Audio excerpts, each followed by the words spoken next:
Parshas Vayeira. There are such monumental things happening.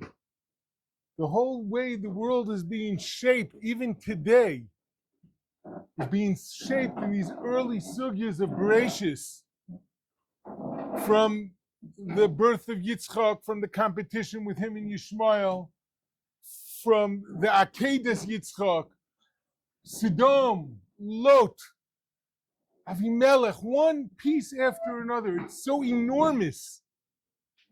It's impossible to do justice to any subject without a great deal of time, but we're going to try to briefly scrape the edge of one of the sugyas in this parsha. And the parsha is the parsha of Avraham and Sodom. After the Malachim, they give Avraham the news that he's going to have a child. Yitzchak will be born. They leave, and he accompanies them. And Hashem says a very interesting lashon.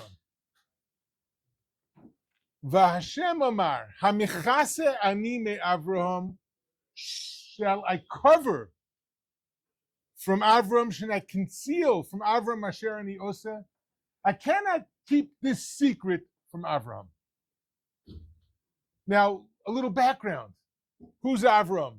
We know he's the man who understood that HaKadosh Baruch Hu created the world to do kindness to man, and man has the opportunity now to do kindness to other men. And Avram lives his life in this. And the Medrash says, all the way in the beginning of Torah, it says, Eile toldos hashamayim v'ha'aretz bihi bar'am. This is the history of the heaven and earth when they were created. Bihi bar'am, the Medrash says, is the same letters as the word be'avraham. The world was created for Avram to give this message, to get it, that we have an opportunity and a responsibility to do kindness to each other. And the world gets destroyed, and it gets rebuilt. And the world is beginning to forget again. And the Torah tells us, the Anshe Sodom ro'im v'chata'im mo. They were very evil. They were really bad. They were bad with their own bodies. They were bad with their money. They were a completely and totally corrupt society. And the Gemara says, Tana Rabbanon, the Rabbanim taught, Anshe Sodom lo nisga'u, they didn't get haughty and proud, ela b'shvil tova shehashpia lehem HaKadosh Baruch Hu. Only the reason they got so arrogant that they wouldn't give and they wouldn't help anybody was because HaKadosh Baruch Hu gave them a lot of good, a lot of bracha. It quotes a pasuk from Eov describing them, a man that bread came out of the ground and it turned, the bottom of it turned into fire, a place of precious stones, sapphires, and the dust had gold in it. It was a land of incredible wealth. They said, we don't need anybody to help support us. We're not going to benefit if other people come to us. We're going to lose. People will come here because they want to benefit from our wealth. We don't want to share from them. Let's make sure that it becomes a non-destination. This is a place where people will not come. And so they created these unbelievably draconian laws. A person who gives tzedakah would be put to death. A person who, people would come, they had at one point, they allowed them to give tzedakah. Everybody would write their name on the money they gave him. You know what they wouldn't do? They wouldn't sell him food. No makolet would give him a piece of bread. And so he would die of hunger. And then they'd all come and get their money back. And somebody had a pile of vegetables sitting outside. Everybody come, just take him one, just take him one, just one. And they'd empty out the person's entire stock. And the laws became more and more deviant and more designed to ensure that nobody should give tzedakah to another person. Nobody should give charity. Nobody should look out for another person. And of course, as always happens, when people are trying to just satisfy themselves, they developed a philosophy to make sense of it. It's not just like that we're cruel people. No, there's a philosophy behind it. Let's explain it. Man is meant to be powerful, to be strong, to be like God. He's meant to be dependent upon himself. To give to another, all you're doing is feeding his weakness. Cannot do that. It's an act of evil. And they turn this into an entire value system, very conveniently forgetting that they had not even earned their own wealth, but they had been born to a land of great wealth. And they had received kindness as well, otherwise they never would have made it to adulthood. But they turned this into a value. All of us rich people here together, the rest of the poor people are just coming to take our good away. We can't allow them to do that. And so a poor person is going to come here, he's going to get killed. Eventually, they're going to stop coming here. Avraham Avinu, this is the antithesis of everything he believed. It is, you can't get more opposite to Avraham Avinu than this. And Hashem says, can I cover from Avram what I'm doing? This world, I gave him to use this world. I created this world for him and for his message. Says the Medrash, how can I conceal from him what I'm doing? It's his, I just have to let him know it's going to happen. But the Chassam Sofer says something even more. Really, it's in the introduction to the Chassam Sofer written by his Talmud. It's called the Pituchei Chosam. And he writes, what do you mean should I cover from Avram? How come he didn't know about it? When there was going to be a destruction, the Navi Yeshaya later on in history knew about it, and Yecheskel knew about it, and Yirmiyah, all these people knew about destruction that was coming. If Avram was a big enough Navi, he should have known about it himself.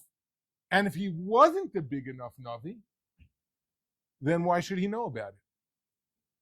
This is the conversation, this is the kasha that he asks. And he says an astounding answer, one that I don't think any regular person could say on his own. But he said, Avram was not as big a Navi as Yeshaya and Yirmiyah and Yecheskel and the other Nevi'im who came and knew about the upcoming destruction. You know why? Because Avram, instead of sitting and taking care of himself only, he was looking to make sure that every other Jew should be able to share in the goodness. Every other person should be able to share in the goodness of creation. And every person should know about Hashem. And he didn't only learn with the most advanced Talmidim, he says, because if he did, then he would have grown bigger. He was learning Aleph Beis, so to speak, with people. He was learning the most basic, elementary, human ideas about how to live in God's world. And that's what he was busy with.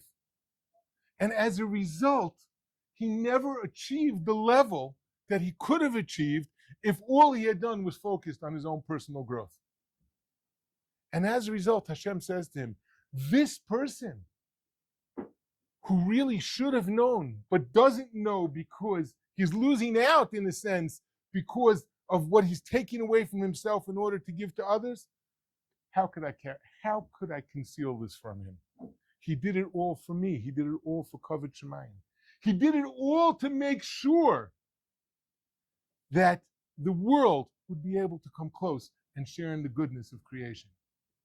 And that's Avram. And that's what it means that we're the Bnei Avram Avinu. And now, when the country, the part of the country which is completely and utterly corrupt, and all they exist for is for their own goodness, Avram comes and says, Vayigash, Avram went forward. It's like the Lashon they used, Yehuda, that was used by Yehuda when he came forward ready to fight a war with Yosef. And he says, the Medrash says, he went forward to do battle to save these people's lives. And he said, maybe there are some righteous people. I know that the people who exist now, they don't have this chus to live. But maybe there's some righteous people here. Maybe there's some good people here. Maybe someone, 50, 45, 40, kept going down. When in 10 cities, in 5 cities, there weren't 10 people. There weren't 10 people in one city. There was not enough people anymore. Avram said, I guess we can't do it. They can't be saved anymore. Sometimes a person can't be saved. But Avram was going to the people who lived for everything he lived against. And he still tried to save them.